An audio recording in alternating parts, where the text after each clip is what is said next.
What is up, guys? Delboy here. So, a lot of people in recent days have been discussing a potential fight between Deontay Wilder and Anthony Joshua. It's got a little bit messy, and quite frankly, a lot of people have embarrassed themselves. I would like to see some of these people in a debate to actually argue their case, to be quite honest. But essentially, a lot of people are accusing Anthony Joshua of ducking Deontay Wilder, which is ridiculous. And I don't know where to start with it. According to these guys, and it's a subsection of the YTBC, the Ldbc, or LGBT, whatever you call them.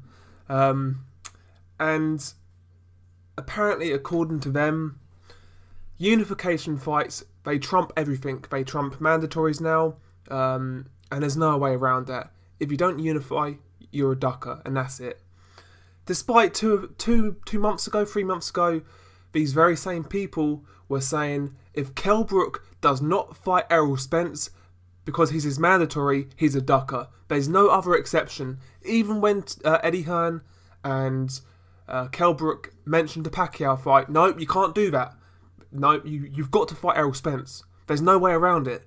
If you don't fight Errol Spence, you're a ducker. These videos are still out there. These comments are still out there. So, this is a new thing. They've obviously had a little meeting and they've come up with this new rule. So, unification fights, they now trump everything, you know? So that's where we're at now, you know? And I'm going to make a quick disclaimer before this part of the video.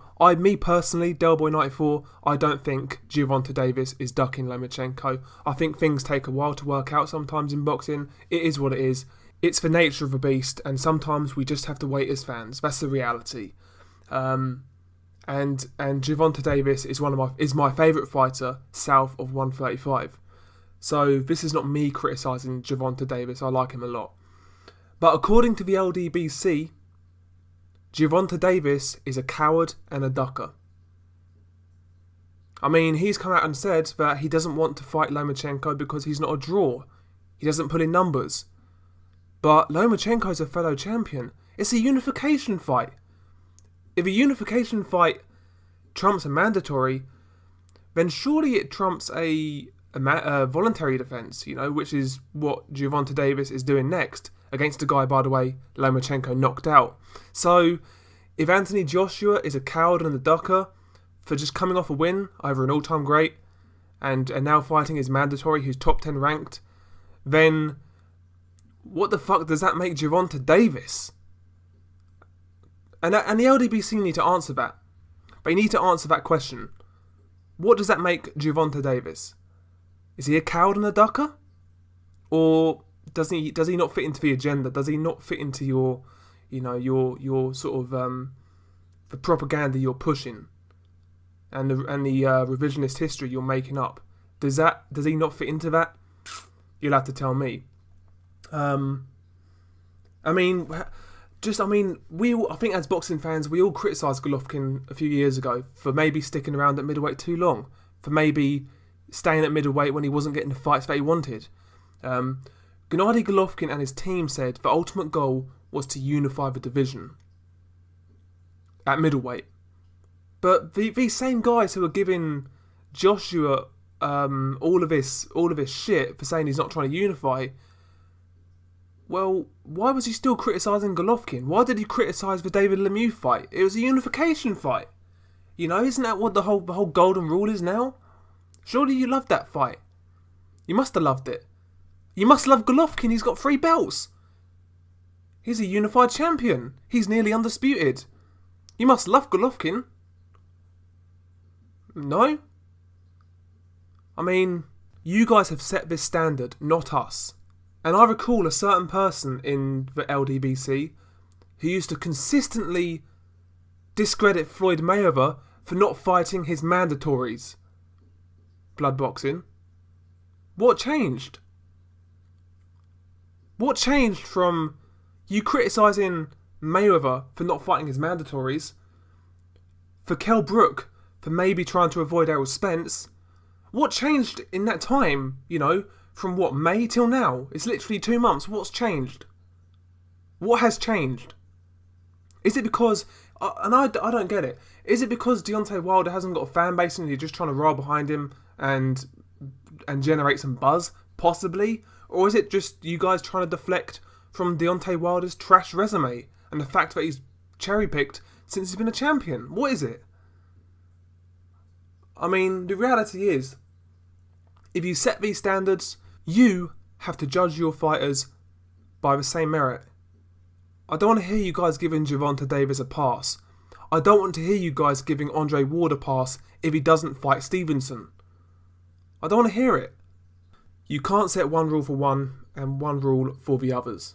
And it is what it is, man. You guys are going to have to explain yourselves. Why was fighting mandatories so important when Errol Spence was mandatory to fight Kell Brook? Why was fighting mandatories so important when Mayweather was active? Why was it so important then, but now it doesn't matter? Why? Surely fighting Kubrat Pulev is very important. Surely fighting Luis Ortiz is important. Eddie Hearn's come out in an interview and said that the ideal plan, and it might not work, you can't take what Eddie Hearn says as gospel, but you know, he said it, he's come out on an interview and said it. He's saying that he wants to fight Pulev in October, November, and in spring fight Ortiz, then in the summer fight Wilder.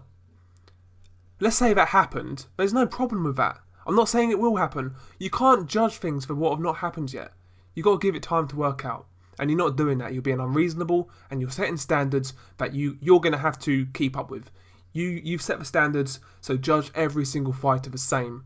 And one last thing, because you've set those standards, when other uploaders criticise your fighters by using the exact same standards you set, don't get mad. Just, you have to accept it. And the reality is, you've set those standards. I didn't set them. I'm not going to use those standards. I'm going to use the standards that have been used throughout boxing for all of its history. You know, mandatories are important. And that's a reality. You got to fight your mandatories. How do you think Klitschko was a champion for so long? He had 3 belts.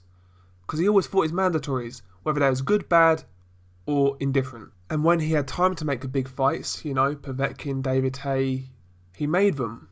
That's how boxing works. That's how boxing has always worked. But anyway, I'm done with this. To me, this is actually a non-issue. I don't understand why this is blown up in the YTBC. But it is what it is. Things happen. I suppose this will be the next Mayweather versus Pacquiao 2.0. God help us all. It is what it is, man. Tell me what you guys think. Peace.